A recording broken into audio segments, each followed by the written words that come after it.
ब्रह्मानन्दं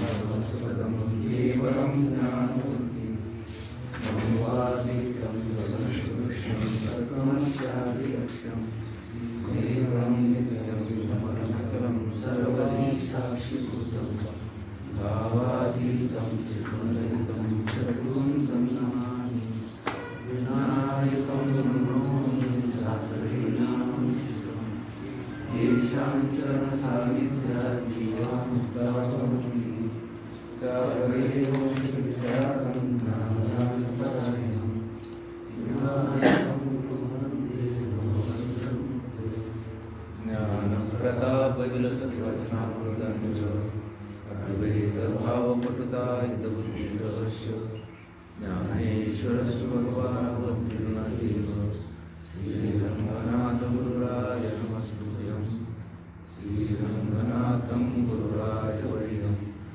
मूर्णां ज्ञानदानैकदक्षं प्रभावतीक्षेत्रनिवासिनं तं नमामि वेदान्तविदां वरिष्ठम्।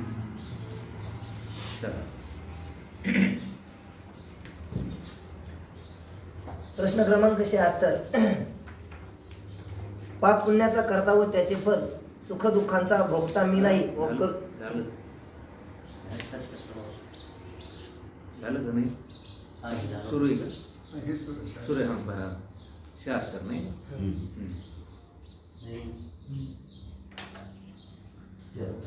हां बरोबर आहे. पाप पुण्याचा करता व त्याचे फल सुख दुःखाचा भोगता मी नाही व कर्तृत्व भोक्तृत्व हे धर्म माझे नाहीत हे कसे जाणावे? उत्तर. जी वस्तू विकारी असते ती क्रियावान होण्याने करता होते, म्हणजे पुण्याचा किंवा पापाच्या क्रियाचा मी करता नाही. मी निर्विकार कुटस्थ असल्यामुळे क्रियेचा आश्रय नाही व जो करता नाही तो भोगताही नाही, म्हणून हे अंतःकरणाचे धर्म आहेत, हे माझे नाही. मी यांना जाणणारा दृष्टा घटदृष्टा या न्यायाने याहून वेगळा आहे असे जाणावे. आपण काल बघितलं की पुण्य पापाचं कर्तृत्व हे जे आहे ते लिंगदेहाचं आहे आणि मी कसं आहे तर मी या पुण्य पापाहून कसं आहे की अलग आहे, तटस्थ आहे. काय विषय लिहिला त्याने की पुण्य पापाचा करता व त्याचे फल व सुख दुःखाचा भोगता मी नाही. त्याचं कारण आहे, जी वस्तू विकारी असते म्हणजे जी परिवर्तन जिच्यामध्ये होतं. विकार शब्दाचा अर्थ काय आहे? जिच्यामध्ये काय होतं की परिवर्तन होतं. किंवा आपण चिंतन करू की दुधाचा विकार झाला, दुधात विकार झाला म्हणजे काय? दुधामध्ये काय झालं की परिवर्तन झालं. आपण सुद्धा म्हणतो ना की बा मला जरा आज विकार झाला, आपण काही जरा ज्वर एखादा रोग वगैरे झाला तर काय म्हणतात त्याला लोक? विकार झाला म्हणजे परिवर्तन.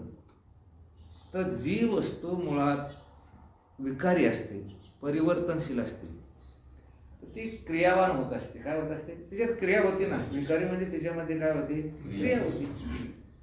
दुधामध्ये त्या दुधाचं दह्यामध्ये रूपांतर व्हायचं म्हटल्यानंतर असं सहज होत नाही किंवा विनाकारण होत नाही. त्याच्यामध्ये काय होते? अगोदर एक प्रक्रिया, एक क्रिया घडते आणि ती क्रिया झाल्यानंतर काय होतं?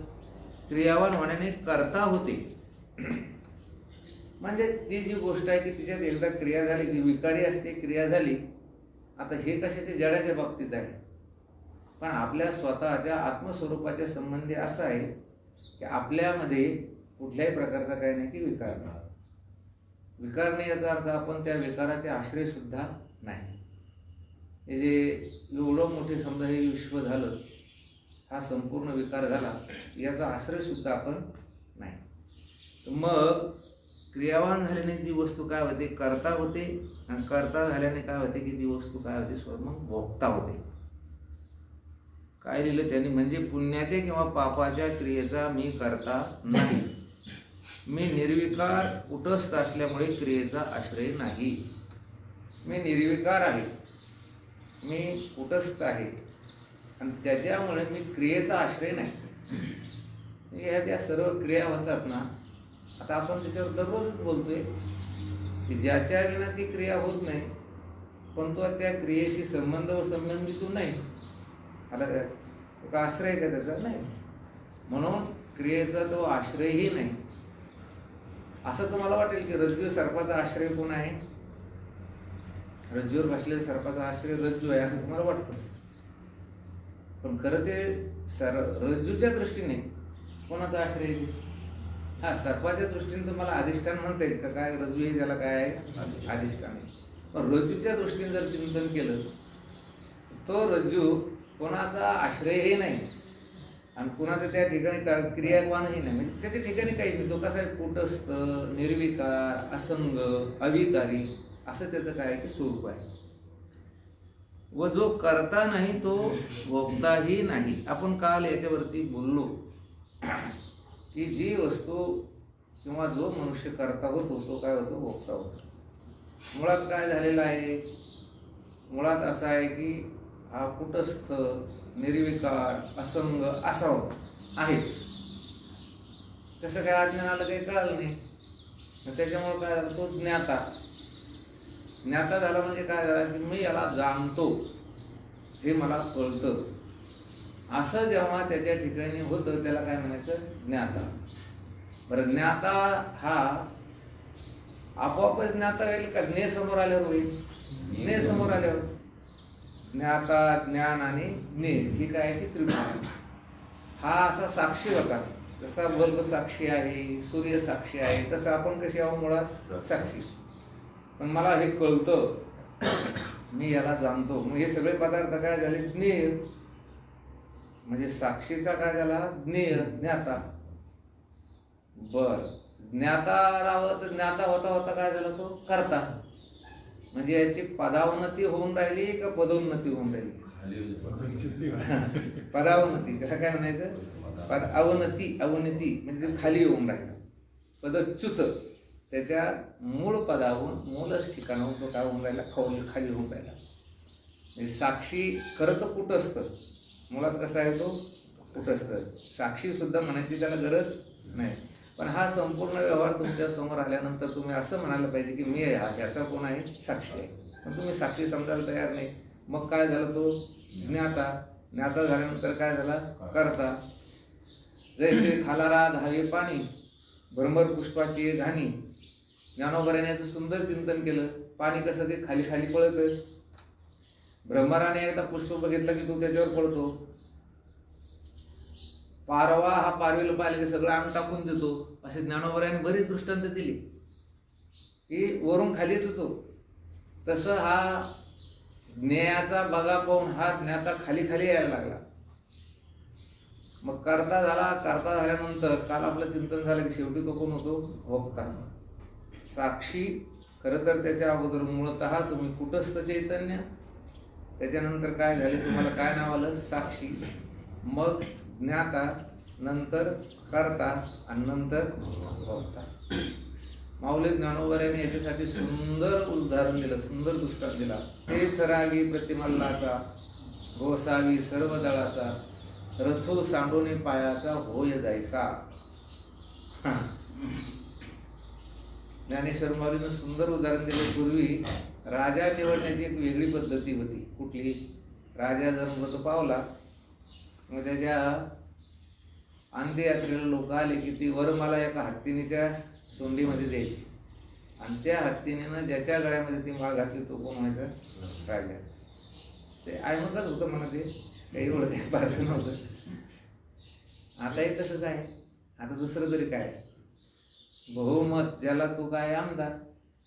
तर यांचं काही त्या ठिकाणी क्वालिफिकेशन ठरवायला पाहिजे नाही का? 4थी शिकलेले कोण म्हणे आमदार. इथे काय झालं की तसं ते हत्तीन बघत होते. मग कोणता राजा त्या पहिलवानाच्या याच्यात घातले. ते पहिलवान आलं तर ते त्या ठिकाणी आता राज सोहळा कसं काय होतो हे बघायला. आता हे नवीन राजा कोण निवडला जातो? नवीन राजा निवडल्यानंतर मग त्याचं त्या ठिकाणी नगरीत स्वागत कसं होतं हे बघण्यासाठी तो आला. मग त्याच्याच गळ्यात माळ पडल्यावर मग काय? हत्तीवर अंबारीमध्ये राजा, ते पहिलवान. ते खरं आलं होतं कुस्ती खेळायला. कारण राजाचा आता या ठिकाणी गाद्याभिषेक, म्हणजे यात्रा भरणार होत्या. काही त्या ठिकाणी मग याचे कुस्त्याची फड होते, काही कबड्डीची डावं. ते खरं कुस्ती खेळायला झालं होतं ते. आता झाला राजा झाल्यावर अंबारीमध्ये घातला. ज्ञानेश्वर माऊलींनी सुंदर चिंतन दिलं, तेथ रागी प्रतिमल्लाचा. काय झालं मग ती मिरवणूक चालली. मिरवणूक चालल्यानंतर दुरून आता उंच होता ना, दुरून एक कोणीतरी असं त्या कुस्त्याचा फड होता आणि त्या कुस्त्याच्या फडामध्ये एक पहिलवान बसलेला होता. आणि त्या पहिलवानाची शरीरवेष्टी बघून त्याला कोणी जोडीदार लागत नव्हता. आणि काही विशिष्ट मर्यादित वेळेमध्ये जर जोडीदार लागला नाही तिथे बक्षीस फुकट जातं. हा राजा सारखा त्याच्याकडे पाहत होता, याला जोडीदार कसं काय लागेल. काय नाही, राजाला असं वाटलं आता राजा हा त्याचा तो पैलवानही ओळखीचा, त्याला माहिती होतं की जर याला जोडीदार लागला नाही तर फुकट बक्षीस जाईल, म्हणून त्याला धार उडी मारली. राजा प्रतिमल्लाचा गोसावी सर्व दळाचा रतू सांडून पायाचा लागला पळायला. पायाचा म्हणजे पायदळ सुद्धा चालला. कसं झालं आता, तिथे गेला, हात दिला. हात दिल्यानंतर कोणाला नाही म्हणता येतं का, त्याचा नियमच आहे. तू काय कोणी काय असेल ना तिथं हात दिल्यानंतर एखाद्या एसपीनं जरी पहिलवानाला हात दिला तर काय खेळणारच तू, असं काय समजणार की बाबा तू पहिलवान दुसरा गरीबीन हा एसपी मोठा आहे. नाही, त्या राजाने पाडलं महाराज, ह्या त्या पहिलवानाने पाडला राजाखाली. लोक म्हणजे यानं राजाला पाडलं, यानं राजाला पाडलं नाही, राजा म्हणून नाही पाडलं, पहिलवान म्हणून. काय मूर्ख आहे म्हणे तू, राजासाहेबाला पाडलं म्हणे. अरे राजानं कुस्त्यात जायचं कशाला, कुस्त्याच्या फडात जाऊ नये. महाराज जर कबड्डीत गेले तर तुम्ही काय पाय पाडणार आहे का? नाही पाडणार. आपल्या दिंडीत एक महाराज मला कबड्डी खेळायची. मी म्हटलं महाराज तुम्ही नाही आपल्यात फार ताकद आहे, म्हणलं ताकद आहे कबड्डी खेळायची. खेळू नका म्हणलं. एका पोरानं धरलं चांगलं तिथे पाडले खाली, लागलं मारते. काही लोक म्हणाले गो असं कसं काय महाराजाला पाडलं म्हणून, तर त्याला बोलूच नका म्हणून. महाराजांनी कबड्डीची खेळायला जायला. तसे इथे हा मुळात कुटस्थ, त्याच्यानंतर साक्षी, त्याच्यानंतर ज्ञाता, त्याच्यानंतर कर्ता आणि त्याच्यानंतर काय झाला. मग काय झाला, हा पदच्युत झाला, त्याची पदावन्नती झाली. ज्ञानेश्वर महाराजांनी सांगितलं की तैसे ज्ञानेपणे जे असे ते करता ऐशी असे, तैसे ज्ञातेपणे जे असे. खरा हा ज्ञाता होता, मुळात काय होता, ज्ञाता होता, पण तो करता येत असे. तो काय झाला, स्वतः आपण जाणणारे राहू बा, मी याला जाणतो, मी याला जाणतो, मला याचं ज्ञान होतं. ज्ञाता होणं चांगलं आहे, काही आता अवघड नाही, पण करता कशाला. आणि करता होतं जेविते बैसले जैसे रंधन करू. म्हणजे हा ज्ञाता असताना एवढा त्या ज्ञानाचा छंद लागला तर ज्ञानेश्वर माऊलीने पुन्हा एक दृष्टांत दिला. एकाला स्वयंपाक चांगला येत होता आणि मग ते जेवायला बसलं. जेवायला बसल्यानंतर गरम गरम ते स्वयंपाक त्याच्या ताटामध्ये येऊ लागला. 5-7 जण बसले, भुका मरणाचे लागलेला आहे. आणि त्याला काय कुठेतरी भाजीमध्ये कमी जास्त मीठ वाटलं असेल. ते म्हणजे याला स्वयंपाकच येत नाही, म्हणजे मी बघा काय स्वयंपाक करून दाखवतो. जेविते बैसले जैसे रंधन करू. अरे तुला आयतं जेवायचं ते दिलं सोडून आपला स्वयंपाक करायला बसला का. माऊली बरोबर आहे म्हणतात, तुम्ही मूलतः कुटस्थ चैतन्य साक्षी भावाला कशाला मारायला आले. बरं आले इकडून तिकडून तर ज्ञाते कशाला झाले. बरं झाला ज्ञाता तर करता कशाला व्हावं. बरं करता कशाला व्हावं, तर होता हो दे राहू द्या, पण करता झाले की भोगता होतो. आणि भोगता होता होता ज्ञानेश्वर माऊली म्हणतात ते भोग्य झाले. परवाला बोललोय, लोह कृमी काष्ट हे दगड धोंडे हा झाला. तर मग कोणाच्या आधी तुम्ही ते एक शाखा बघा, जो आपला 15वा अध्याय आहे ना त्याच्यामध्ये शाखा बघा किती वर, काही खाली गेल्या काही वर गेल्या. सत्वगुणाची शाखा कुठे गेली, वर गेली. तमोगुणाची शाखा कुठे गेली, खाली गेलेली आहे. आणि म्हणून हे काय झालं, कुटस्थ असल्यामुळे त्याचा आश्रय नाही व जो करता नाही तो भोगताही नाही. म्हणून हे अंतःकरणाचे धर्म आहे ते माझे नाहीत. हे सर्वचे सर्व धर्म कुणाचे आहे, अंतःकरणाचे, माझे नाही. म्हणून यांना जाणणारा द्रष्टा घटद्रष्टा या न्यायाने याहून वेगळा आहे असे जाणावे. पाप पुण्य सुख दुःख आपण काल नकाशे काढून आणले. सर्वचे सर्व धर्म कुणाचे आहे, अंतःकरणाचे. अंतःकरणाची व्याख्या लिहून घ्यायला सांगितलं.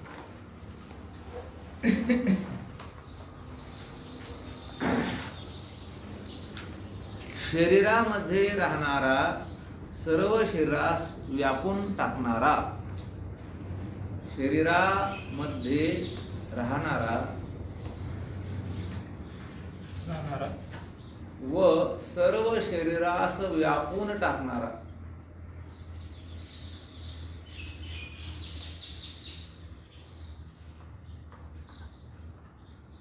सूक्ष्म किंवा अपंचीकृत शरीरास व्यापून टाकणारा व सूक्ष्म किंवा अपंचीकृत भूतापासून सूक्ष्म किंवा अपंचीकृत पंचमहाभूतापासून शरीरामध्ये राहणारा सर्व शरीरास व्यापून टाकणारा व सूक्ष्म किंवा अपंचीकृत पंचमहाभूतापासून होणारा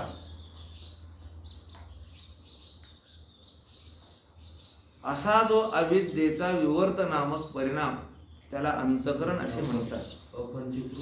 पंचमहाभूतापासून होणारा अपंचीकृत पंचमहाभूतापासून होणारा असा जो अविद्येचा विवर्त नामक परिणाम असा जो अविद्येचा विवर्त नामक परिणाम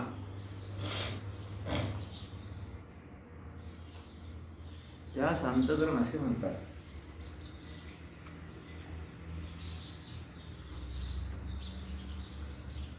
हे बघा, अंतःकरण कुठे आहे?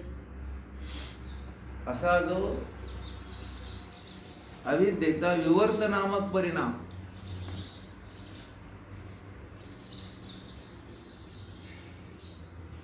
त्याला अंतःकरण असे म्हणतात. अंतःकरण केवढं आहे? अणु आहे का व्यापक आहे? तर अणुही नाही, व्यापकही नाही, मध्यम परिणाम म्हणजे जेवढं शरीर तेवढं अंतःकरण. हे अंतःकरण जर कुठेतरी इथेच असतं, असं इथे समजा, तर आपल्याला पायामध्ये मोडलेला काटा कळाला नसतो किंवा डोक्यामध्ये जर काही मार लागला तर आपल्याला कळलं नसतं. म्हणून नखशिखांत हे अंतःकरण आहे, सर्व शरीरास व्यापून टाकणारा. आणि कशापासून निर्माण झालंय? सूक्ष्म किंवा अपंचीकृत पंचमहाभूतापासून. अंतःकरण कोणापासून झालं? सूक्ष्म पंचमहाभूते किंवा अपंचीकृत महाभूते यांच्यापासून झालं की नाही? हे बघा, आपण बुद्धी मन कशापासून मानलं? पंचमहाभूताच्या सत्वगुणाचा परिणाम म्हणजे काय आहे की मन किंवा बुद्धी. तसं अपंचीकृत पंचमहाभूतांच्या सत्वगुणाचा परिणाम काय आहे की अंतःकरण. आणि अविद्या नामक विवर्त, अविद्येचा विवर्त नामक परिणाम, मूळ आत्मस्वरूप जो आहे तर त्याचा हा काय आहे की विवर्त, असा अंतःकरणाचा काय आहे की परिणाम. मागे एकदा आपल्याला याविषयी चिंतन सांगितलं होतं. हे ब्रह्म कसं आहे की व्यापक आहे? हे ब्रह्म कसं आहे? व्यापक. हे तुम्हाला मान्य आहे की नाही? आहे. ब्रह्म इथे आहे, तिथे आहे, तिथे नाही, असं कधी नाही. बर, ब्रह्माला काही असं इथे पांडुरंग महाराज बसले ब्रह्माच्या एका अंशावर, इथं विनायक महाराज बसले, इथे अरुणभाऊ बसले, विष्णुभाऊ विठ्ठला, असं आहे कधी? अहो, ज्याला रंग रूप आकार काहीच नाही, त्याला कुठं असं काही बसलेलं काही आकार दाखवू देईल का तुम्हाला? की बाई हे ठिकाण दाखवू देईल का? नाही. आकाशाला असं हे ठिकाण दाखवू देईल का तुम्हाला? नाही. का? त्याला निरवय आहे, ते निराकार आहे. मग असे जे काही समजा सर्वव्यापक ब्रह्म आहे, या ब्रह्माच्या एका काल्पनिक भागावर, म्हणजे भाग नाही त्या ब्रह्माचा, पण त्याला काल्पनिक भागावर काय झालेलं आहे की अविद्या हा विवर्त नामक काय आहे की परिणाम आहे. जसं रज्जूवर सर्प भासला तर रज्जूचा विवर्त कोण आहे? सर्प. तसं ब्रह्मावर अविद्या आता कशी भासली याला उत्तर नाही. कशी भासली याला उत्तर नाही. माया कशी भासली याला उत्तर, पण तुम्हाला स्वीकारावं लागेल. का स्वीकारावं लागेल? ज्या अर्थी तुम्हाला जगताची प्रतीती येऊन राहिली त्या अर्थी या जगताला उपादान कारण कोण आहे की अविद्या आहे किंवा माया आहे, हे तुम्हाला मानावं लागेल. मग मूळ जे ब्रह्म आहे त्या ब्रह्माच्या एका काल्पनिक अंशावर अविद्या भासली. काय झाली? अविद्या. आणि मग जेव्हा आपल्याला बोलायचं, जेव्हा आपल्याला त्या ठिकाणी वाक्यरचना करायची, त्यावेळेस कशी करावं लागेल? मग ही जी अविद्या आहे, ही अविद्या या अविद्या जिथे जिथे समजा ती आहे, तर त्या अविद्येला अधिष्ठान असणारं जे चैतन्य आहे त्याला अविद्या उपहित चैतन्य म्हणावं लागेल. काय म्हणावं लागेल? अविद्योपहित ब्रह्म. काय म्हणायला लागेल? ब्रह्म नाही म्हणता येणार, कारण ब्रह्म म्हटलं की मग व्यापक झालं ते. चैतन्य म्हणावं लागेल. काय शब्द द्यावा लागेल त्याला? बुद्धी किंवा अंतकरण उपहित चैतन्य. काय झालं? आपला आत्मा.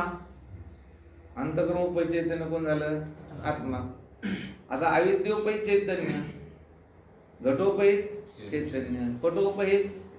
जो पदार्थ आपण उपाधी म्हणून स्वीकारणार त्याला वापरताना शब्द कसा वापरायचा? उपहित. मोबाईल उपहित चैतन्य, माणसाचे उपहित चैतन्य, घटोपहित चैतन्य. मग आता सर्वव्यापक ब्रह्माच्या काल्पनिक अंशावर अविद्या ही काय आहे की त्या ठिकाणी भासते आहे. मग शब्द उच्चारताना कशा उच्चारला जायचा की अविद्योपहित चैतन्य. अविद्योपहित चैतन्य आहे. मग अविद्या उपहित चैतन्यावर अंतकरण हे काय आहे की त्या ठिकाणी विवर्त आहे. काय झालं त्याचं? अविद्येचा परिणाम आणि चैतन्याचा काय आहे? विवर्त. विचारसागराची भाषा आहे, काय अवघड नाही. अविद्येचा काय झाला? तो परिणाम. चैतन्याचा काय झाला? विवर्त. तुम्हाला कळेल अशा भाषेत सांगतो. रज्जूवर भासलेला जो सर्प आहे हा अविद्येचा काय आहे? परिणाम आहे. आणि अविद्ये उपहित चैतन्याचा काय आहे? तो विवर्त आहे. रज्जू ही विवर्त आहे आणि ते चैतन्य हे सर्पही कसं आहे? विवर्त आहे. आपण मागे बोललो तर विवर्त उपादान कारण. म्हणून अविद्या उपहित चैतन्याचा म्हणजे अंतकरण हा काय की विवर्त आहे. आणि म्हणून अंतकरण उपहित चैतन्य. आता कोणतं चैतन्य शब्द वापरायचं? अगोदर सुरुवातीला कोणतं वापरलं? अविद्या उपहित. आणि मग आता अंतकरण. कारण ते अंतकरण कशामुळे तयार झालं? अविद्येमुळे. मग आता कोणतं चैतन्य म्हणायचं? ही अध्यास परंपरा. याला कोणती परंपरा म्हणायची? अध्यास परंपरा. अंतकरणाला उपहित चैतन्य म्हणून अंतकरण काय आहे की उपाधी. अंतकरण विशेषण झालं की बद्ध आणि अंतकरण उपहित झालं की मनुष्य काय होतो? मुक्त. म्हणून त्याने सांगितलं की तो अंतकरण जो आहे तो अविद्येचा विवर्त नामक परिणाम. म्हणजे तो कसा आहे की विवर्त नामक अविद्या उपहित चैतन्याचा तो काय की विवर्त नामक परिणाम. याला काय म्हणायचं? अंतःकरण. आता हे सर्व धर्म कुणाचे आहेत? हो पंढर महाराज, अंतकरणाचे आहे. अंतकरण थरथर थरथर हो राहिलं. मला कळतं अंतकरण.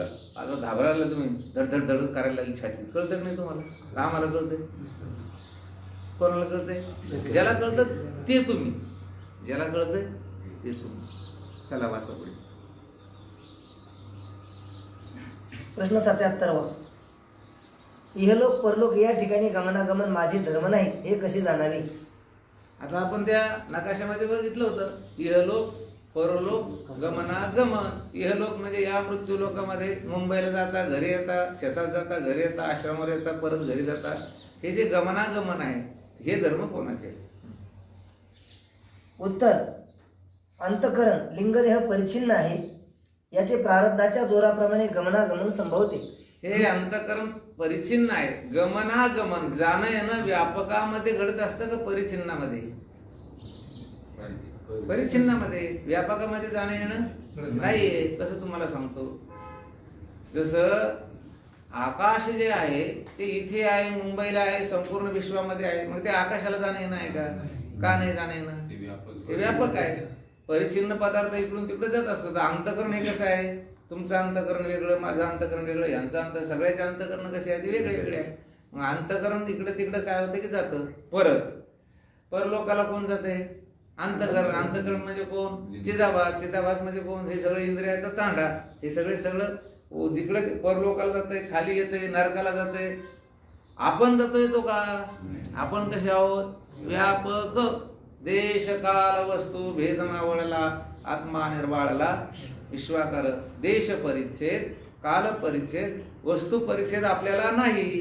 देश परिच्छेद कुणाला आहे? अंतकरणाला. काल परिच्छेद कुणाला आहे? अंतकरणाला. वस्तू परिच्छेद कुणाला आहे? अंतकरणाला. आपल्याला तो परिच्छेद नाहीये. म्हणून आपण व्यापक आहोत. म्हणून गमनागमन जे आहे, जाणं येणं जे आहे, आगमापायीपणा जो आहे तो कुणाचा आहे? अंतःकरणाचा आहे, आपल्या स्वतःच्या स्वरूपाचा नाही. मी आकाश या न्यायाने व्यापक आहे म्हणून गमनागमन माझे धर्म नाहीत असे जाणावे. हे कळून राहिलं ना तुम्हाला? हे अगदी काही अवघड नाही, हे अगदी सोपं आहे की हे सर्व धर्म कुणाचे का अंतःकरणाचे. हे फिरतं ना, हे सगळं अंतःकरण फिरतंय. राग, द्वेष, मद, मत्सर हे आता आपण काल या नकाशात लिहिलंय सर्व. हे सगळे धर्म कुणाचे? अंतःकरणाचे. माझे ते धर्म नाही. मी कसा आहे? घटद्रष्टा घटात भिन्ना या न्यायाने त्याच्यातून कसा आहे? वेगळा आहे. मुक्तता आणि पद्धत आहे अंतःकरणाला दाश मुक्तता बद्धता हे अंतःकरणाला आहे. आणि हे फक्त शब्द आहे. हे सुद्धा काय आहे? शब्द आहे. कुंथूर राहिले म्हणून रोग मानायचा. तुम्ही जर म्हणले रोगच नाही आम्हाला तर काही नाही. कारण मन करारे प्रसन्न, सर्व सिद्धीचे कारण, मोक्ष अथवा बंधन. मोक्ष कुणाला? मनाला. आपल्याच अंतःकरणामध्ये असं ज्ञान होतं. कसं ज्ञान होतं की मी व्यापक स्वरूपाचा आहे आणि हे सर्व धर्म कोणाचे? अंतःकरणाचे आहे, माझे नाही. असं अंतःकरणाच्या द्वारे ज्ञान होतं, त्याला नाही होत कोणाला. पण तसा काय होतो? निश्चय होतो. तसा निश्चय झाला पाहिजे. आता आपला कोणता निश्चय आहे सध्या? मी करतो, मी भोगतो, असा निश्चय आहे का नाही? हा कोणाचा निश्चय आहे? अंतःकरणाचा आहे म्हटल्यापेक्षा आपलाच निश्चय, पण अंतःकरणाच्या द्वारे तसा निश्चय. कोणाचा निश्चय हा? आपला मुक्त होता परी बळे झाला. का बद्ध झाला तो? अंतःकरण आणि अंतःकरणाचे सगळे धर्म त्यानं काय घेतलं? आपल्या डोक्यावर घेतले. घेऊन या छंद धर्म कुणाचे? अंतःकरणाचे. आणि घ्यायला कोणाच्या अंगावर लागला? स्वतःच्या. कोणाच्या मार्फत? अंतःकरणाच्याच मार्फत. देखे पुढीलाचे ओझे नापुल्या माथा. कोणाचे वजे? हे बाकीचं सोडून द्या, पण मन, बुद्धी, चित्त, अहंकार सूक्ष्म देहाचे ओझे आपल्या माता घे जे. तरी का न दटीचे धनुर्धरा. मग कुदणार नाही कर बाबा अर्जुना तू? त्याची बेजारी होणार नाही का? आपण काय केलं की दुसऱ्याचे धर्म स्वतःच्या अंगावर घेतले. माऊली ज्ञानावर तुकोबराय म्हटले, करता घायाळाचा संघ आणि अंगे अंग माखवी. घायाळाचा संघ केल्यानंतर अंग कसं होतं आपलं? असं त्या ठिकाणी एक माणूस अपघातात काय झालं की ते असा गाडी झाली आणि रक्तबंबाळ झाला. त्याचा स्नेह आला. आल्यानंतर बाबा तुम्हाला कसं झालं म्हणून त्यानं मिठी मारली. मिठी मारल्यावर जसा तो घायल होता तसाच हा झाला. त्याच्यात दुसरा एक आला, त्याला वाटलं दोघांना मार लागला. मग त्यानं काय केलं की दोघालाही उचललं आणि दोघाला उचलल्यानंतर अगोदर याला त्या डॉक्टरकडे नेलं. कोणाला? जे घायल होतं ना, घायल होतं त्याला नाही, ज्यानं ते पकडलं होतं त्याला. खरा रोग कोणाला होता? खरा मार, खरा रोग तो जो घायल होता त्याला होता, पण यानं त्याला पकडलं. तसं गाळाच्या नाती लागलो आपण. म्हणजे जे अगोदरच असह्य झालेले आहे, वेदना ज्यांच्याकडे आहे, आणि त्याच्या नादाला लागल्यानंतर आपलं हे सुद्धा अंग मागणार. आणि आपण बळत म्हणे बांधला गा मी पुढा, मोकळ्या पायाचा चवडा. ज्ञानेश्वर महाराजांनी सुंदर चिंतन दिले. हे आजही बघा तुम्ही, पोपटाचे पिले, आम्ही एका माणसाच्या घरी जातो, ते पिले आजही पिंजऱ्यातून जर बाहेर काढले तर ते बाहेर राहत नाही, ते पिंजऱ्यात जातात.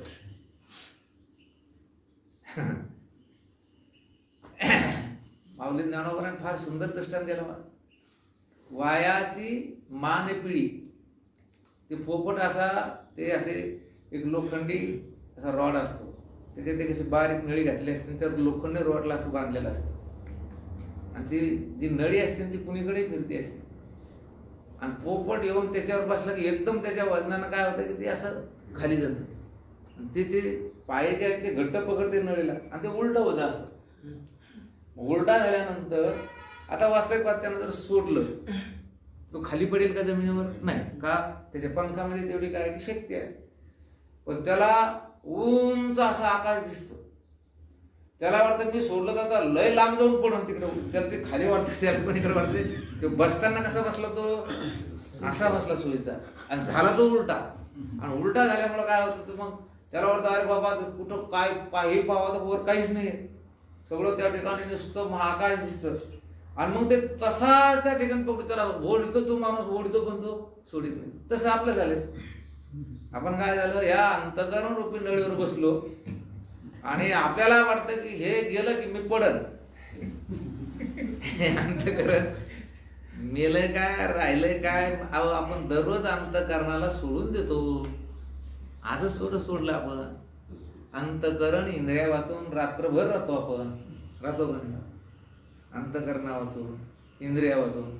झोपेत अंतःकरण राहतं का? नाही. झोपेत मन राहतं? नाही. कशावरून राहत नाही? कळत नाही म्हणून. काय कळत नाही म्हणून. आणि तरी राहतो का नाही आपण? आणि मेल्यानंतर काय होतं? हे अंतःकरण काल मी तुम्हाला सांगितलं दुसरीकडे निघून जातं.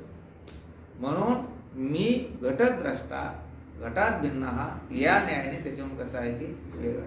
ही कला कशी सांगू का? काही असं जास्त अवघड आहे, हेच कठीण आहे असं काही समजायचं कारण नाही. अगोदर विचार करायचा की पंचमहाभूत मी नाही, माझे नाही. तुम्ही आहे की पंचमहाभूत पृथ्वी आप तेज वायू आकाश नाही. दुसरं समजायचं की पंचमहाभूताचे 25 तत्वाचा स्थूलदेह आहे तो मी नाही, माझा नाही. तिसरं समजायचं की सूक्ष्मदेह हा सुद्धा अपंचीकृत पंचमहाभूताचा तो मी नाही, माझा नाही. अंतःकरण मन बुद्धी चित्त अहंकार हा हे मी नाही, माझे नाही. आणि मी त्याच्याहून कसं आहे वेगळा आहे असं समजलं झालं का? आता आपण हे याला धरल्यामुळं आपल्याला असं वाटतं की ह्याच्या वाचून मी राहू शकत नाही. तसं नाहीये. त्याच्या वाचून आपण राहू शकतो, आपल्या वाचून हे राहू शकत नाही. आलं का लक्षात? अंतःकरणाला मनाला बुद्धीला आपल्या वाचून अस्तित्व नाही. सर्पाला रज्जू वाचून कधीच अस्तित्व नाही, पण सर्पा वाचूनही रज्जू राहू शकतो. तसं या संपूर्ण विश्वाला आपल्याशिवाय अस्तित्व नाही. हा आपण आहे म्हणून हे आहे, पण त्याच्या वाचून काय आहे की आपण आहोत. लोक म्हणते बाबा आता पैसेच नाही बँकेत कसं व्हावं? व्हावंच कसं बाबा? बाबा सोयरे झाले भक्कम चांगले पहा म्हणते, भांडायला दांडायला कामी येते चांगले. काय कशाला पाहता लोक म्हणजे जरा भोंगळा पहा म्हणजे चांगला सोयरे झाले. अरे जितके जास्त सोयरे झाले तितके जास्त तुम्हाला त्या ठिकाणी बंद. काय तुकाराम महाराज काय म्हटलं? ढेकणाच्या बाजे सुखाची कल्पना. ढेकणाच्या बाजा सुखानं झोप लागली असं जर म्हटलं काळे सरकार तर मूर्ख आहे कशाने? सुखाची कल्पना आणि मूर्खत्व वचना येऊ पाय. तुकाराम महाराज म्हटले ढेकणाच्या बाजेवर आणि मी सुखानं झोपन अशी जर कल्पना करायला लागला तो मूर्ख आहे. आता काय झालं? ज्याच्या बाजेला जास्त ढेकणं तो मोठा माणूस. काय मोठमोठे ढेकणं. ज्याच्या बाजेला ढेकणं कमी लहान समजतं. गरीब माणसं म्हणजे कमी ढेकणाची बाज. हे ढेकणंच नाही त्याच्या बाजाला जास्त. आणि जास्त जर त्या ठिकाणी मला सोयरे झाले असेल ना जास्त ढेकणाची बाज आहे. आपलं सर्व उलट झालंय. आपण काय केलं की रिकामी लोक बोलते असे घेऊन ठेवले. आपला इतका परिचय म्हणतात, अरे कुठं जा आपला परिचय? अरे ढेकणं जमा करून घेतले माऊली ना करून. हे सगळं हळूहळू काय व्हायला पाहिजे? कमी करायला पाहिजे. चालेल. प्रश्न 78वा. सात्विक राजस तामस या वृत्ती मी नाही व माझे नाहीत हे धर्म कसे जाणावे? हे बघा, आता अंतःकरणच मी नाही म्हटल्यानंतर अंतःकरणाच्या ज्या 3 वृत्ती आहेत, कुठल्या? सात्विक वृत्ती, राजसी वृत्ती आणि धार्मिक वृत्ती. मी वैराग्यवान आहे. आता ही कुठली वृत्ती आहे? सात्विक वृत्ती आहे. माझ्याकडे शमदमादी साधन आहे, मी पारायण करणार आहे, ही कोणती वृत्ती आहे? सात्विक वृत्ती आहे. राजसी वृत्ती, राग द्वेषी कोणती वृत्ती आहे? राजसी आहे. मला आळस आहे, मी झोपतो आहे, ही कोणती वृत्ती आहे? तामसी वृत्ती आहे. आता या वृत्त्या कुणाच्या आहेत? या अंतःकरणाच्या आहेत. अंतःकरणाचीच हे सगळ्या काय की प्रकार आहे. अंतःकरणाचीच या वृत्त्या आहेत. या 3च आहे. जेवढ्या जेवढ्या जगामध्ये वृत्ती असतील ती सर्व वृत्त्याला कारण या 3 वृत्ती आहेत. आता आपण पाठ ऐकू राहिलो ते अंतःकरणाची कोणती वृत्ती झाली? सात्विक. भजन म्हणून राहिले कोणती वृत्ती झाली? सात्विक.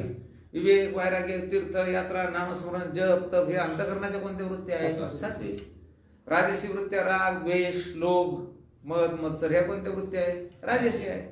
आपल्याला एखाद्या दिवशी क्रोध येत असेल, एखाद्या दिवशी आपल्याला लोभ वाटत असेल, ती कोणती वृत्ती आहे? राजसी वृत्ती आहे. आणि आळस असेल, प्रमाद असेल, झोप असेल, या कोणत्या वृत्त्या आहेत? तामसी वृत्ती. पण या वृत्त्या कुणाच्या? अंतःकरणाच्याच आहेत, आपल्या त्या नाही. उत्तर. दृष्टांत. जसे महाराज बसले असताना राजाच्या विनोदार्थ कोण्या कारागिराने कारंजी बनविली?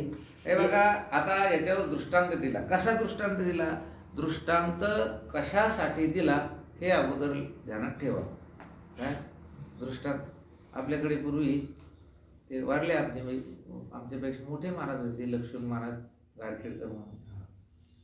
पूर्वीच्या काळामध्ये नाही का नाव्याला जास्त राहायचे.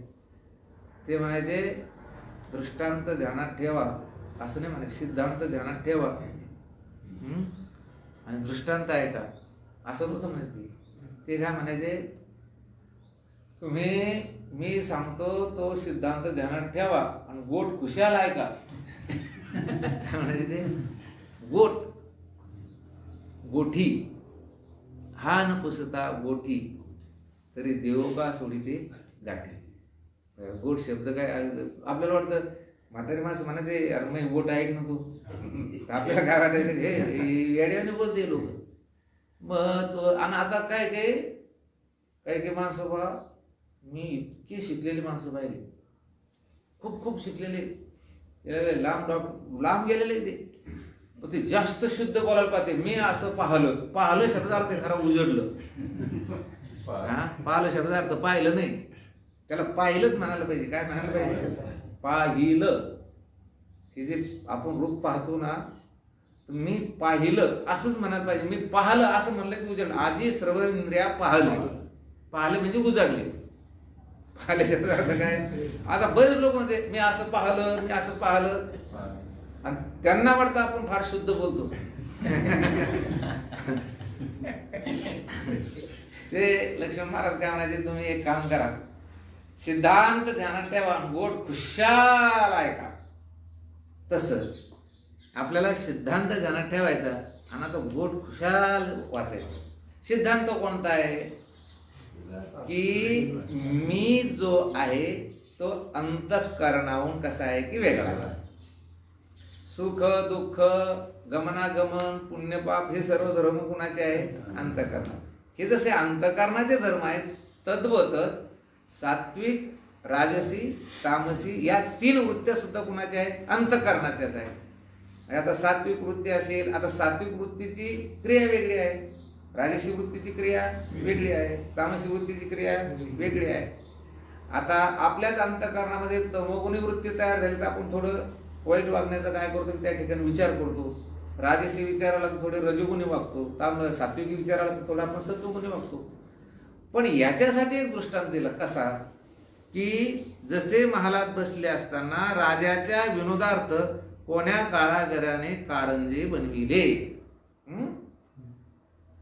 आता राजा महालात बसल्यानंतर मग थोडं आता विनोद म्हणून किंवा ज्याला आपण म्हणतो की करमायला नाही लागलं, जरा अशांत झालं की मग करमण्यासाठी एका कारागिराने काय केले की कारंजे बनवले. कारंजे कळते तुम्हाला?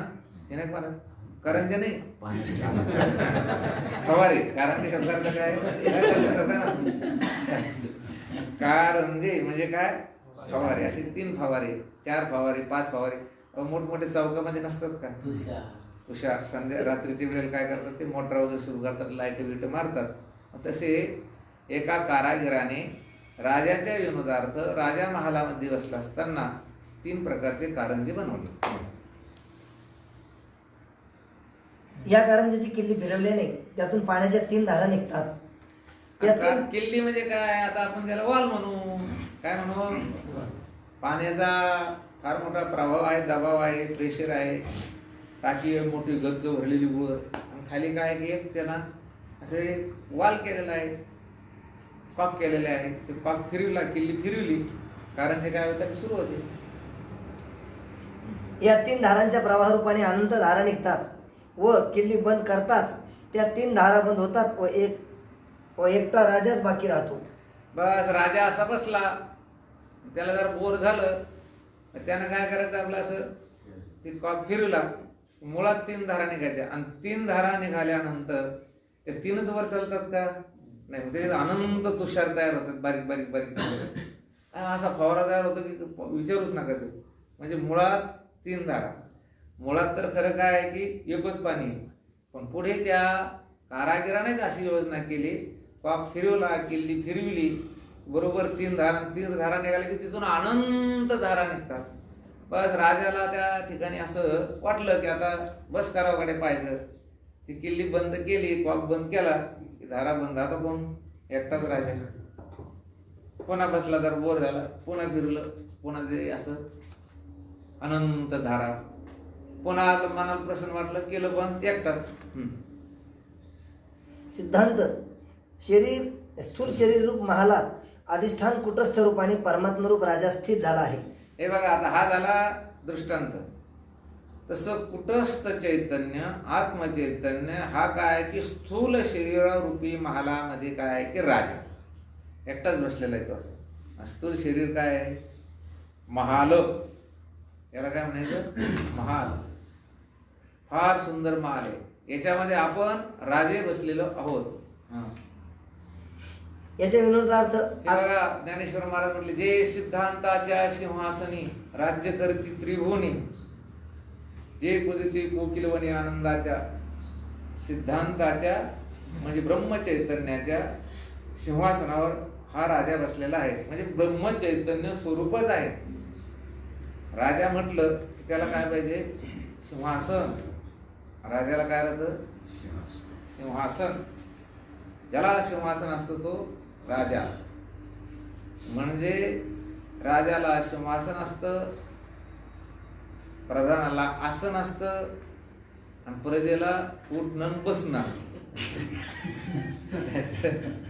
उठ बैस, उठ बैस. तसं महात्मा जो असतो तो सिंहासनावर बसलेला असतो. कुठे, बोधाचा जो निश्चय त्यालाच काय म्हणायचं, सिंहासन. सिद्धांत जो आहे त्या सिद्धांताविषयी मी सिद्धांत स्वरूप आहे असा जो निश्चय त्याला काय म्हणायचं, जे सिद्धांताच्या राज्य करीती त्रिभुवने, तिही त्रिभुवने अनाभी, जे पूजते कोकिलवने आनंदाच्या. आणि जे आनंदाच्या कोकिलवनामध्ये काय करतात की महाराज गुंजारव करतात, सारखं त्या ठिकाणी गायन करतात. म्हणून हा कुटस्थ चैतन्य रूपी आत्मचैतन्य रूपी राजा स्थूल देहरूपी महालामध्ये निवांत बसलेला आहे. अज्ञान मायारूप कारागिराने अंतकरण रूप कारंजा बनविला. बस मग आपण अगोदर बोललोय की अघटित घटना पटीयसी माया. अघटित घटना घडविण्यामध्ये जी पटाईत आहे तिचं नाव काय आहे, माया.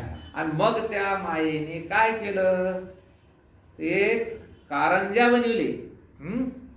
याच्या विनोदार्थ अज्ञान माया रूपया कारंजाने अंतकरण रूप कारंजा बनविला.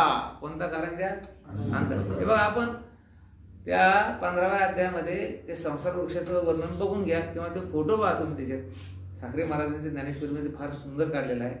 वर ब्रह्म आहे, मधात काय आहे की माया आहे, त्याच्यानंतर काय आहे की महत्त्व आहे म्हणजे अंतकरण आहे. महत्त्व म्हणजे काय, अंतकरण. असं ते अंतकरण आलं खाली. आता ब्रह्म म्हणजे समजा तो स्थूल देह, त्याच्यात आत्मा म्हणजे कोण आहे, राजा. मायेने काय केलं, अविद्येनं काय केलं, अज्ञानानं काय केलं की अंतकरण रूपी काय बनवला, कारंजा. जागृत स्वप्नामध्ये त्याची प्रारब्धरूपी किल्ली फिरविल्याने 3 गुणांच्या सत्वरजतम प्रवाहरूप 3 धारा निघतात. हे बघा, आता अंतकरण रूप कारंजा बनविला आणि जागृतीमध्ये स्वप्नामध्ये त्याची प्रारब्धाची किल्ली फिरविली की 3 गुणाच्या सत्व रजतम प्रवाहरूप 3 धारा निघतात. अशा 3 धारा त्याचे निघतात. याची किल्ली कोणती आहे तर प्रारब्ध. प्रारब्ध पुढे आहे बरं का तो विषय, पुढच्या याच्यात आहे. आपण मागे बोललो की एका दिवसाचं भोग देणारं प्रारब्ध, आणि ते भोगही सुखाचेच केवळ असे नाही, सुखदुःखाचं भोग देणारं एका दिवसाचं प्रारब्ध तुमचं संपलं तेव्हा आणि तेव्हा झोप लागते. झोप लागत नाही. कधी झोप लागत नाही माणसाला. झोप कधी लागते, एका दिवसाचं त्याचं भोग देणारं प्रारब्ध संपलं तेव्हा झोप लागते, अन्यथा नाही. त्याचं विनाकारण जागतो मनुष्य. का, त्याचं प्रारब्ध जागून जागी आहे. एका देहाचं भोग देणारं प्रारब्ध संपलं की त्याला काय म्हणायचं, मरण. त्याला काय म्हणायचं, मरण. जेव्हा जगातील सर्व जीवाचं भोग देणारं प्रारब्ध एकदाच संपतं त्याला म्हणायचं महाप्रलय. त्याला कोणता प्रलय म्हणायचा, महाप्रलय. आणि जेव्हा ब्रह्मज्ञान होतंय त्यावेळेस मग आत्यंतिक प्रलय. पुढे तो विषय येणार आहे. कोणता प्रलय म्हणायचं त्याला, आत्यंतिक प्रलय. मग इथे हे जे प्रारब्ध म्हणजे किल्ली आहे, तुमची काय किल्ली. पहिल्याने हे जे लाऊड स्पीकर चालायचे त्या सुरुवातीला ते काय फोनोग्राफर का काय असं म्हणायचं त्याला पाहतो, त्याच्यावरती तवा ठेवायचा एवढा मोठा आणि त्याच्यावरती पिन ठेवायची. सुरुवातीला काय होतं, पांडुरंग महाराज त्याला ते असं हे मारणं लागायचं हँडील, आणि त्याच्यामध्ये ते बारीक अशा पट्ट्या असायच्या. मग त्याला काय बसायचं की असं ताण बसायचा, आणि ते काढलं की मग ते पट्ट्या हळूहळू ते प्रेशरनं काय व्हायचं ते फिरायचं चाल. मग कधी कधी काय व्हायचं की ते जर कमी झालं की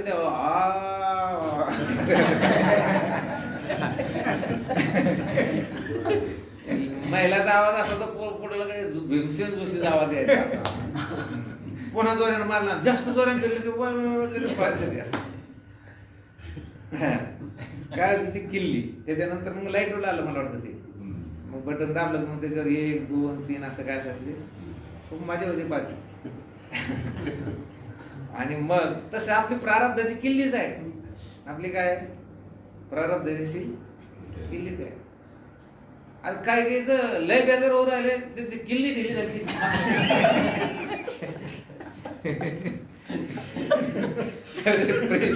प्रेशर आहे ना, एकच झालं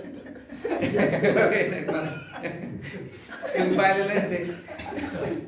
आमच्या मावस भाकर होतं ते 3 वर्ष चालवली ते स्पीकर चालवलं. म्हणजे शाळा करायची, लग्न असले की संध्याकाळी ते आपल्याला मजा वाटायची जायला, नाही बा बसले आपले ते आणि ते टाकायची मजा वाटायची त्याच्यामध्ये. आता आपल्या प्रारब्धाच्या किल्ल्या जे असते ते वेगळ्या वेगळ्या आहेत. म्हणून कोणी काही असं याच्या त्याच्या प्रारब्ध घुसायची गरज नाही. याचं का चांगलं चाललं, याचं का असं झालं असं काही म्हणायची गरज नाही. आपलं प्रारब्ध जर खरं, आपली चावी ढिल्ली झाली की आपण काही जरा माती, काही जरा माती म्हणजे सोनं नाही माती. आणि एखाद्याची का चावी चांगली फिरली समजा असं पावर असला मागून त्याला माती धरली काय होतं का अदृष्ट झाले उदासू पालटे श्रीमंतीचा विलासू कुणी पाठीशी असू पालटे जायचा. सोनं धरलं की माती. आणि भाग्याचे बडसे उद्यमाचे मिशे समृद्ध जाता पैसे घर रे. माती धरले काय होतं त्याचं सोनं होतं. आणि म्हणून ती चावी म्हणजे प्रारब्ध. चावी म्हणजे काय, खरं तर असं आहे आपल्या सर्वांचं वस्तुदृष्टीने जर आपण चिंतन केलं तर शरीर म्हणजे काय, तर शरीर म्हणजे प्रारब्धाचा पुतळा. तसं चिंतन केलं तर आपण आता केलं की पंचकृत पंचमहाभूताचं पण या शरीराचं उपादान कारण कोण आहे तर प्रारब्ध आहे. आणि प्रारब्ध संपलं त्याच दिवशी याची समाप्ती. जवरी प्राचीनाची दोरी. म्हणून आत्मा राजा आहे, कोणीतरी हे स्थूल देह महाल आहे. मायारूपी कारागिराने अंतकरण हे काय केलेले आहे, एक कारंजा केलेला आहे.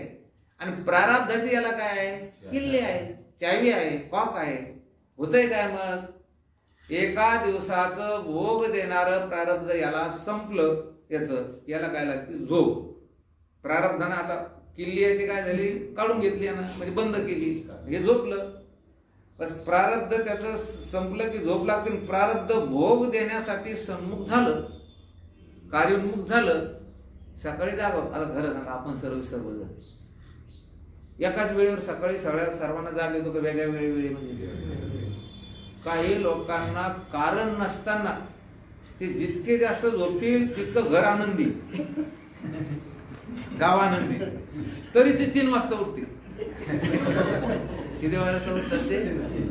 आणि ज्या लोकांनी खरंच सकाळी उठायला पाहिजे, काम करायला पाहिजे, असे आपली तुमचीच मुलं रात्री 1:30 वाजेपर्यंत मोबाईल पाहत बसतात.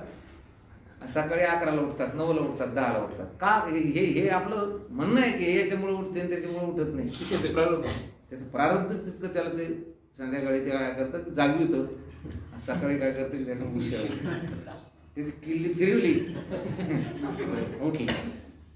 खरं ना, तुम्ही काही माणसं नाही उठायला पाहिजे सकाळी. गावामध्ये ते माणसं नाही उठली ना तर गाव उरपाटत, ते बाहेर गेल्यावर गाव सुखानं राहतं. पण ते उठल्यानंतर कोणा करते सकाळी कोण होते, चहा घेतात की छगन महाराजच्या घरी, काळे सरकारच्या घरी, काकासाहेबांच्या घरी, बापूच्या घरी एक चक्कर मारून येतील आणि मग कार्यक्रम सुरू होतो त्यांचा. अरे कुठं काय बिल गायचं आता हिंडायची गरज नाही, आता बसल्या बसल्या कशावर आहे, फोनवर आहे, तुमचं काय चाललं, तुमचं काय चाललं, आणि मग प्लॅन सुरू होतो त्यांचा ताबडतोब. ह्या सगळा भाग कशाचा आहे. आता हा प्लॅन सुरू करून राहिला, याने जर प्लॅन सुरू केला तर याच्या अंतकरण वृत्तीतून तमोगुणी कारंजा उडायला लागला. कोणता कारंजा? याची अंतकरण वृत्ती आहे, त्या अंतकरण वृत्तीतून तमोगुणाची धार वाढली, म्हणजे रिकामी कामं करायला लागला, गावात भांडणं लावायला. बरं एखादा सकाळीच उठला 3 वाजता, समजा विष्णू महाराज सारखे, पांडुरंग महाराज सारखे, दादा सारखे उठले तर सुरू करतात काय, अलंकार पुरी पुण्यभूमी गोचर सुंदर काकडा सुरू झाला. आता आपण उठलो 3 वाजता, वाईट झालं चांगलं झालं? चांगलं झालं, कारण आपली कोणती धार सुरू झाली, सत्वगुणाची वृत्ती काय झाली, सुरू झाली. म्हणून हे अलंकाचे दृष्टांत ध्यानात. हा स्थूल देव म्हणजे काय की महा, आत्मा म्हणजे कोण, राजा, आणि त्याच्या विनोदार्थ मायेनं अंतकरण रूपी काय बनवला, कारंजा, आणि प्रारब्धाची त्याला काय आहे की किल्ली, आणि ती चावी फिरविली काय होतं की कारंजे उडतात. सकाळी उठला, तिन्ही गुण घेऊनच मनुष्य उठतो, तिन्ही पण सात्विक, राजसी आणि तामसिक या वृत्त्या घेऊन उठतो. आणि मग ज्याच्या वृत्तीमध्ये किंवा ज्याच्या अंतःकरणामध्ये ज्या वृत्तीचा प्रभाव प्राबल्य असतं ते काम तो करतात. धार्मिक माणसं असले की देवदेव करतात, राजसी माणसं असले की रागद्वेष करतात, तामसी माणसं विनाकारण दुसरं काही करत असतात. कळालं नाही? किती सुंदर दृष्टांत दिलं बरं त्यांनी.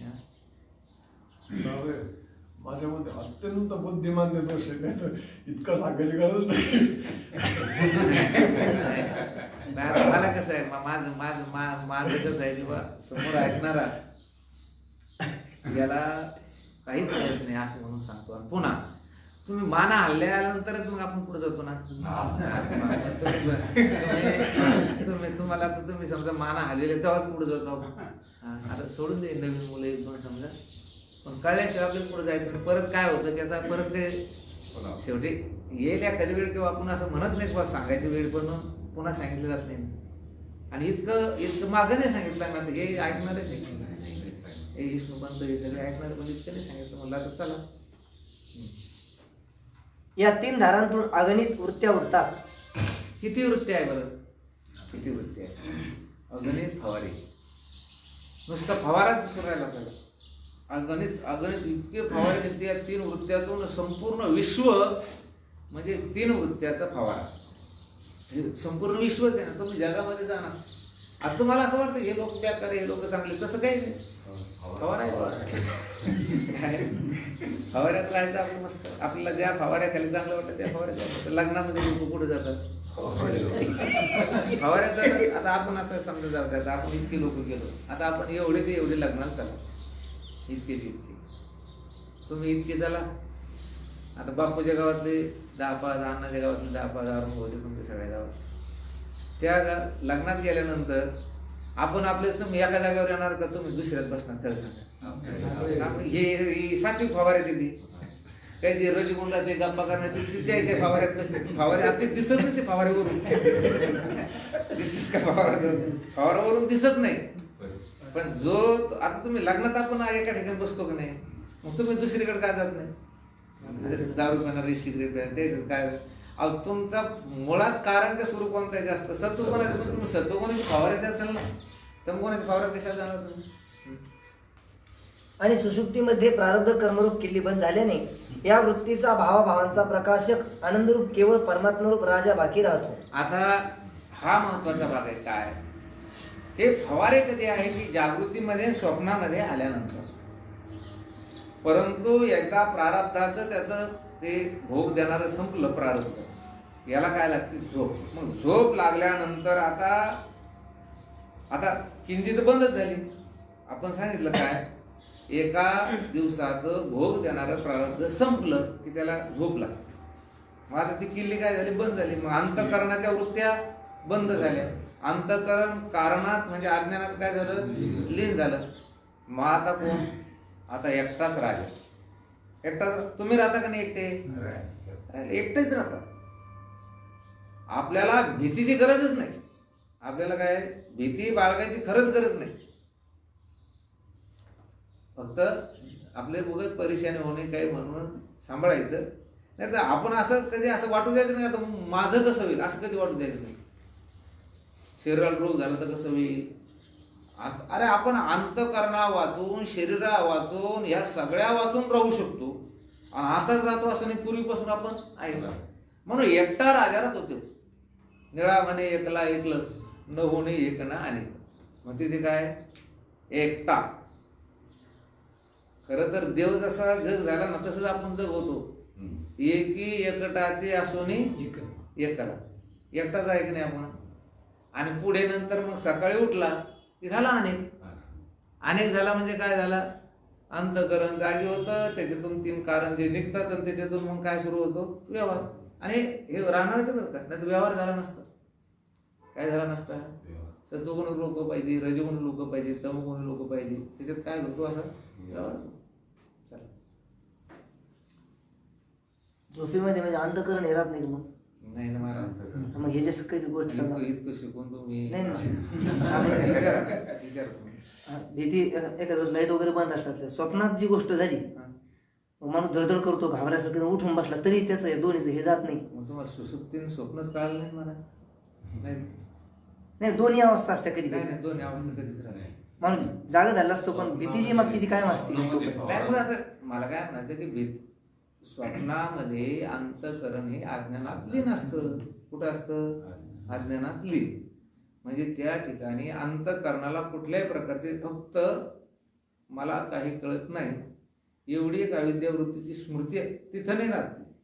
तिथं फक्त तिथं त्याला इंद्रियाचं सहकार्य नसल्यामुळे तो काही सांगत नाही. पण तुमचं धडधड करणं हे कधी आहे, स्वप्नात आहे का सुषुप्तीत आहे. स्वप्नामध्ये तुम्हाला जी भीती वाटली ती स्वप्नात वाटली का सुषुप्तीत. नाही नाही, आपण झोपेतून जागृतीमध्ये आल्याच्या नंतर सुद्धा जी मागची भीती असते मग ती राहणार ना. ती स्वप्नातली आहे ती सुषुप्तीतली नाही ना. नाही, सुसुप्ती तर काहीच नाही ना. मग आपला विषय काय चालला, ही सुषुप्तीत चालतो म्हणजे सुषुप्तीत अंतकरण राहतं का नाही. काय म्हटलं तुम्ही, वाक्य काय म्हटले, सुषुप्तीत अंतकरण राहतं का. हा हा. मग सुषुप्तीत कशाचं अंतकरण, मग ती सुषुप्तीच नाही ना. नाही, सुसुप्तीच नाही होऊ शकत. स्वप्नात अंतकरण राहतं का नाही हे म्हणायला पाहिजे तुम्ही. काय सुषुप्ती म्हणजे काय, हे 3 अवस्था अगदी चांगल्या कळून घ्या तुम्ही. जागृती काय आहे, स्वप्न काय आहे, सुषुप्ती. गाढ निद्रा जिथे स्वप्नही नाही आणि सुषुप्ती नाही, हे जागृती नाही, स्वप्नही नाही, त्याला काय म्हणायचं, गाढ निद्रा. आणि मग तुम्हाला स्वप्नात तुम्ही काही अवघड गोष्टी पाहता, स्वप्नात भूत पाहता, स्वप्नात तुम्ही सर्प पाहता, मग जागृतीत दडदड करणारच आहे. तुम्ही पाहिलं ना ते स्वप्न काय झालं, तुम्ही पाहिलं का नाही. मग जागृतीत तुम्ही करेल ना, कारण ती वृत्ती तीच आहे ती. कारण तो जो आहे त्या अविद्या वृत्तीद्वारा त्यानं स्वप्न पाहिलं होतं आणि आता अंतकरण वृत्तीद्वारा म्हणजे ती वृत्ती आहेच ना. ती अंतकरण स्वप्नामध्ये आहे. स्वप्नात अंतकरण वृत्ती नाही म्हणायचं, स्वप्नात अविद्या वृत्ती म्हणायचं. तुम्ही मागचं रेकॉर्ड करून पहा, त्याच्यात लिहिलं आहे की ज्यावेळेस जागृत पदार्थाशी व्यवहार करते त्यावेळेस त्याला कोणतं नाव द्यायचं, अंतकरण वृत्ती.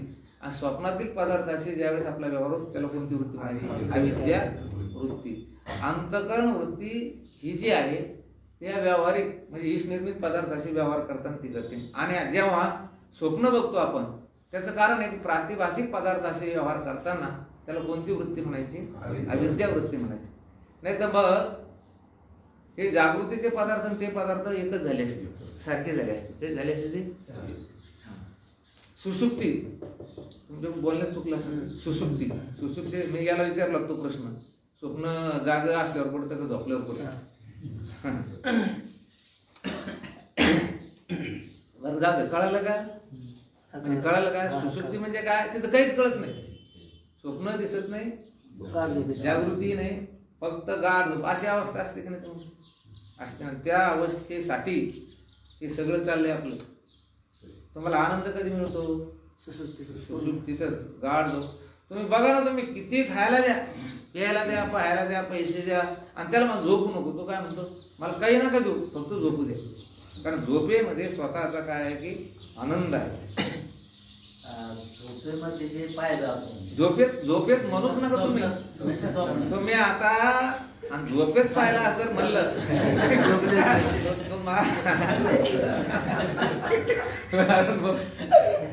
तुम्हाला मग नव्या रस्त्यानं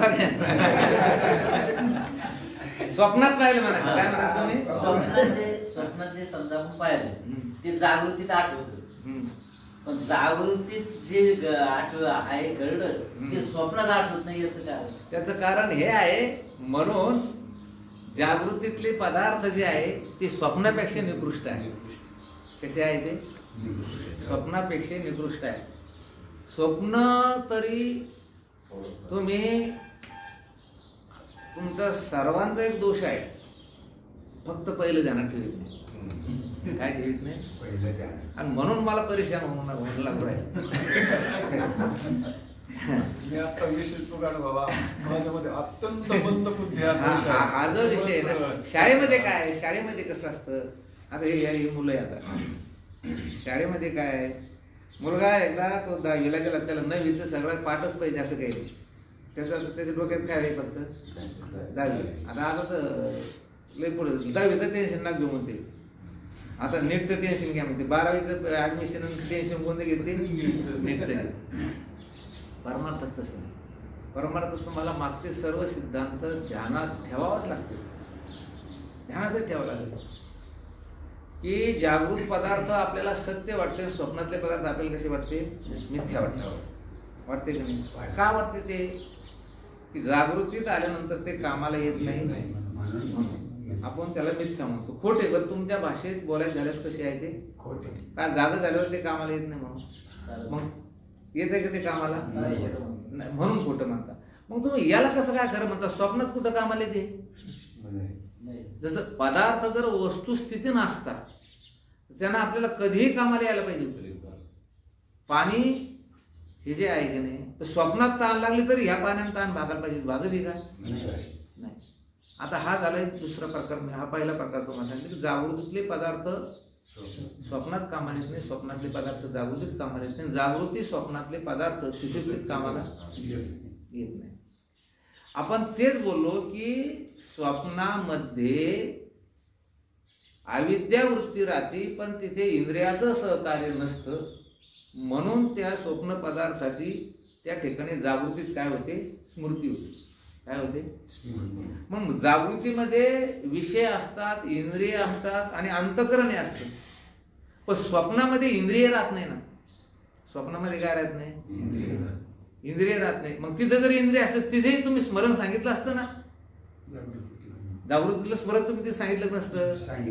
पण का सांगत नाही तुम्ही?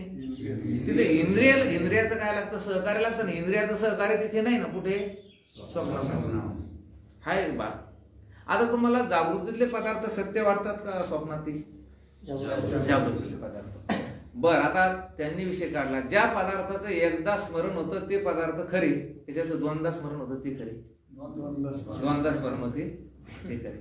स्वप्नातही स्मरण होतं राहतं आणि जागृतीत स्मरण राहतं. आणि जागृतीचं फक्त जागृतीतच स्मरण राहतं, स्वप्नात राहत नाही. म्हणून जागृतीपेक्षाही स्वप्न पदार्थ हे कसे आहेत? निकृष्ट आहे, अत्यंत निकृष्ट आहे. तुम्ही जागृतीतल्या पत्नीशी व्यवहार करताना म्हणता तू पंढरपुरात स्वप्नाला झाली होती माझ्या, म्हणजे पंढरपुरात तुम्ही झोपले, पत्नी घरी, आणि तिथे तुम्हाला पत्नी वाढवून देते, तर तुम्हाला तिथे तिच्याशी व्यवहार केला तुम्ही. कुठे? स्वप्नात. कुठे? पंढरपुरात धर्मशाळेमध्ये पत्नी वाढवून देत होती, तुम्ही जेवत होता, त्यावेळेस असं स्मरण होतं का? कसं आपली खरी बायको तिकडे आणि दुसरी स्वप्नातली, असं वाटत होतं का? नाही. तिच्याशी तुम्ही एकरूप झाला होता, या बायको स्मरण होतं. आणि घरी आल्यावर म्हणे तू तिथं जशी तशी स्वप्नात आली, हिच्याशी जेवण करून राहिला आणि तिचं स्मरण सांगू राहिला, मग तिचं दोनदा स्मरण होतं. तसं तेही खरे नाही. ते खरं नाही. नापासात कुठं चांगला नापास आणि वाईट नापास म्हणतात नाही. म्हणजे आमचा मुलगा फार सुंदर आहे, काय त्यांच्या मुलाला 32 मार्क पडले, माझ्या मुलाला 33 पडले. काय 32 आणि 33? 32 आणि 33 हे कुठं असतं का? नाही. तसं नाही ते, तसं ते नाही. स्वप्न काय जागृती काय सारखीच आहे, पण स्वप्नातील पदार्थास किंचित का होईना पण देश काळ आहे. हिताना मग काय आहे? नाडी आहे. अल्पकाळ, अत्यंत अल्पकाळ, 1 सेकंद, 2 सेकंद, 3 सेकंद, त्याला काय आहे? काल आहे. जागृतीतल्या पदार्थाचा काल नाही. आता तुम्हाला वाटतं याला देश आहे, याला काय आहे? ते सावरगाव आहे, आपलं मुक्तधाम आश्रम आहे, तुमचे गाव आहे, हे देश नाही. याला देश नाही काल नाही. हे कोणत्याच पदार्थ, आता तुम्हाला वाटतं अंगूर इथे उत्पन्न होतात, संत्र नागपूरला उत्पन्न होतात, केळी तिकडे रत्नागिरीला उत्पन्न होतात, काजू पलीकडे जातात सिंधुदुर्गमध्ये. तसं काही नाही, त्याला देश काल काही नाही. पण ही गोष्ट कळायला अवघड आहे. ही जे मी बोलायलो हे कसं आहे, अवघड आहे. आता समजा तुमच्या आपल्या त्या विचारसागरात हे माऊलीचा फोटो आहे किंवा काही फोटो असतात किंवा पडदे असतात. पडद्यावर काय असतं की राजा बसलेला असतो, दुतर्फाशी त्या ठिकाणी ते मंत्री बसलेले असतात, पुढे काही लोक बसलेले असतात. नुसता पडदा असतो नाटकामध्ये. काय असतो तो पडदा. आणि जर दुरून असं बघितलं तर असं वाटतं की अलीकड लोक बसलेले साधे, त्याच्यानंतर मंत्री आहे, त्याच्यानंतर राजा आहे, राजावर सिंहासन आहे, आणि पाठीमागून पुन्हा डोंगर आहे, कधी कधी त्या ठिकाणी कुठून तरी पाखरा बसलेले असतात, असं दिसतात कधी. मग नाना तू दिसू राहिला की एक आणि हात फिरवला तर सूर्योदय होताना दिसतो, काही मायला पाणी आणताना दिसतात, काही लाईट काकडा म्हणताना दिसतात लोक, काकडा नाही काही नुसते. तसं हे जे दिसून राहिलं हे सगळं एकच आहे, असं साफ. आता इतकं कळण्यासाठी, एवढं पटण्यासाठी, पचण्यासाठी काय लागते, ताकद लागते. हा, ताकद लागते म्हणजे काय लागतं, अधिकार लागतो. मग त्याच्या अगोदर तुम्ही मी कोण आहे कळून घ्या.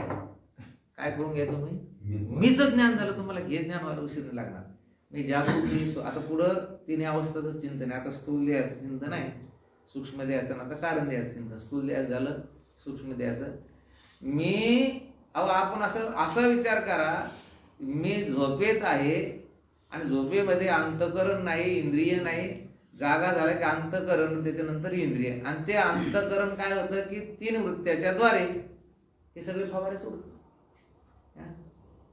आजही तुम्हाला जर इंजेक्शन दिलं आणि तुम्हाला जग आहे का, झोपात जग आहे का, नाही, जगच नाही. इतकं सुंदर चिंतन आहे. अरे जागा झाला म्हणजे अंतकरण जागा झालं, मग अंतकरण आहे का जग आहे? अंतकरणच आहे, जग कशा झालं महाराज? 3 वृत्त्या. आता इथपर्यंत चिंतन आहे. जगामध्ये फवारा आहे का 3 वृत्ती आहे? आता या आता तुमच्या लक्षात आलं ना, बरं जाऊ द्या. आता तुम्हाला दृष्टात सांगतो. कारंजाचा फवारा आहे का नुसते ते कारंजे आहे ती? बरं, कारंजे आहे का नुसतं एकच पाईप आहे माझं? एकच पाईप आहे का नुसतं पाणीच आहे ती? पाणीच आहे. हे जसं त्या दृष्टीने, तसं आपण जो आहोत आपण आत्मा, आपल्या पुढे काय आहे की अंतकरण आहे, आणि अंतकरणाला 3 काय आहे की असे कारंजे आहे, आणि 3चा हा काय आहे की मग आता जग आहे फवारा का ते 3 वृत्ती आहे? 3 वृत्ती आहे. 3 वृत्ती आहे का अंतकरण आहे?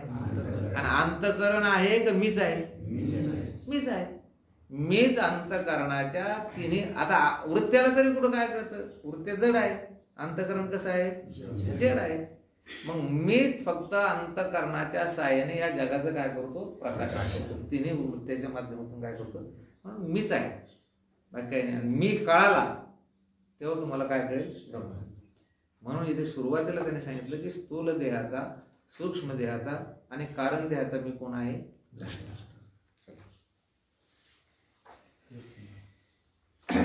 तोच मी आहे. म्हणून यास्तव सात्विक राजस तामस वृत्ती मी नाही व त्या माझ्या नाहीत, त्या अंतकरणाच्या आहेत. मी त्यांना जाणणारा दृष्टा घटदृष्टा या न्यायाने याहून वेगळा आहे. ही गोष्ट अरुण भाऊ तुम्ही म्हणता ते आमची लयच बुद्धीमध्ये बुद्धिमान नाही. तुम्ही काय हे तुमचे बाजार मोठ्याले झालेले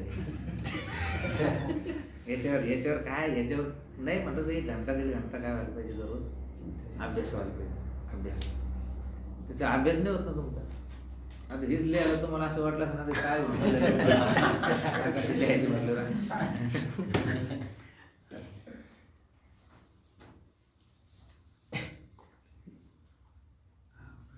प्रश्न 19.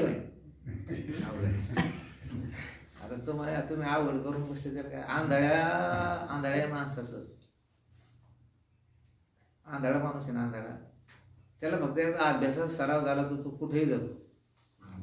आणि डोळस माणसं जात नाही. आपल्याकडे शिवराम भाऊ होता, त्याला म्हटलं जाय पुण्याला, आमच्या सप्ताची वर्ग नाही, पुण्याला जायचं. का बरं? ते आमच्याबरोबर नेहमी यायचं. आणि आम्ही कशासाठी पाठवायचं? त्याचे 1/4 आमचं काय पाहिजे, थोडंसं तितकाच खर्च काही पाहिजे. आणि नवीन माणसाला पाठवते म्हणून कुठं उतरायचं, कुठं जायचं, कुठं नाही बाबा. तिथं मुंबईला कसं जाऊ? त्याला म्हटलं जाय मुंबईला अमुक अमुक ठिकाणी, त्याला पत्ता द्यायचा, गेलं तिथं. काय होतं त्याचं? अभ्यास. बाकीच्याचं काय नव्हतं, डोळ्याचा अभ्यास नाही. तसं याला काय कारण आहे? हा, ते दोन दोष असणे. एक मंदत्व जर असेल तर त्याच्यासाठी अभ्यास महत्वाचा आहे, आणि मंदत्व नसेल मग काय त्यांना ऐकले काम होतं. चालेल, प्रश्न 79वा. हे घेऊन येईल नंतर. चला. अंधत्व, पटुत्व, मंदत्व मी नाही व ते माझे नाहीत हे कसे जाणावे? याचा विचार उद्या. कुंडली वरदा विठ्ठल श्री ज्ञानदेव तुकाराम ज्ञानेश्वर महाराज की जय. आता विश्वात्मके देवी घेणे वागे दृष्टावे.